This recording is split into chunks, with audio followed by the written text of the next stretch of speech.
Collector महोदय से जो घटनाक्रम जो लसाड़िया वाला हुआ उसको लेके हमारा डेलीगेशन हमारे आसपुर विधायक जी, बागीदोरा विधायक जी, दिग्विजय सिंह जी, साथी अन्य सभी जिलाध्यक्ष जी, हमारे संभागीय अध्यक्ष जी, सारा एक डेलीगेशन गया था।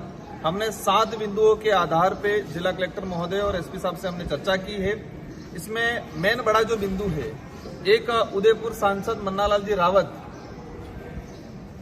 उन्होंने एक वीडियो इनका वायरल हो रहा है, उसमें कहा गया है कि जो बीएपी से जुड़ा आदिवासी है उनके लट मारो और उनके घरों में आग लगाओ। 1 महीने पहले का ये वीडियो वायरल हुआ है और इसी का परिणाम लसाड़िया में, क्योंकि बीजेपी के कार्यकर्ताओं को लगा कि हमारा सांसद कह रहा है कि घरों में आग लगाओ, लट मारो, उनको पत्थर मारो, इस तरह से एक सांसद उकसा रहा है बीजेपी के कार्यकर्ताओं से। तो उन्होंने उसी आधार पे वहीं से उन्होंने कहीं न कहीं माहौल बना और लसाड़िया के अंदर हमारे दरियावद विधायक जी पे जो आक्रमण हुआ, तो हमारा पहला बिंदु ये रहा है कि कानून सबके लिए होता है। एक सांसद आम कार्यकर्ता को उकसा रहा है कि घरों में आग लगाओ, तो उस आधार पे कानूनी कार्रवाई होनी चाहिए, उसको लेके पहला बिंदु है।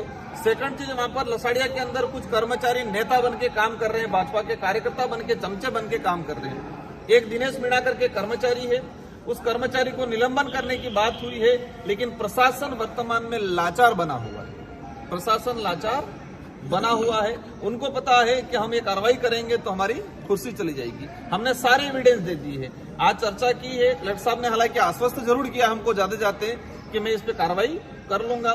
अगर कार्रवाई करते हैं तो ठीक है, कार्रवाई नहीं करते हैं तो हमारा डेलीगेशन अभी तय करेगा कि ये आंदोलन आगे बढ़ना है, धरना स्थल आगे बढ़ेगा कि इसका नया रूप लेगा, वो हम आगे भी हम बैठ के डिसाइड करेंगे। लेकिन यहाँ पर जो स्थिति बनी हुई है, भाजपा ने अधिकारी कर्मचारियों को इतना डरा रखा है, धमका रखा है, और कुछ बात अलग है, कुछ चापलूसी कर रहे हैं वो अलग है, लेकिन लसाड़िया घटनाक्रम में जो कर्मचारी दोषी है उस पर किसी प्रकार का कानूनी कार्रवाई शिक्षा विभाग की तरफ से, कलेक्टर साहब की तरफ से अभी तक नहीं हुई है। 5 दिन होने आ गए हैं। हमारा फाइनल डिसीजन यही रहेगा कि उन कर्मचारियों पे कार्रवाई करे, और एक सांसद जिस तरह से आदिवासी समाज का सर्टिफिकेट लगा के गया और समाज के लोगों को ही आग से मारने की धमकी दे रहा है, तो ऐसे सांसद के खिलाफ भी कानूनी कार्रवाई करे, ये हमारी मांग रहेगी। सर, चुनावी माहौल भी है, अभी उपचुनाव भी सामने है, क्या बीएपी स्वतंत्र लड़ेगी या गठबंधन? ये इशू ही नहीं है। इशू सबसे बड़ा ये है कि एक आदिवासी समाज का सर्टिफिकेट लगा के सांसद बना और वही सांसद आदिवासियों के घर जलाने की बात कर रहा है, ये बड़ा इशू है। इशू ये है कि निर्वाचित हुआ विधायक वह उसके विधानसभा क्षेत्र में जाता है और भाजपा के गुंडागर्दी वाले लोग उसके साथ मारपीट करते हैं, वो इशू है। तो हमारा आज जो बड़ा इशू है, चुनाव का इशू ही नहीं है। भाजपा जिस तरह से देश में पूरे राज्य में माहौल बना के रखा है, वो इस इलाके में भी चलाना चाह रहे हैं। हम कतई चलने नहीं देंगे। हम चाहेंगे संवैधानिक दृष्टि से शांतिपूर्वक तरीके से मामला निपट जाए, बाकी हमको जेल जाना पड़े उसके लिए भी तैयार है।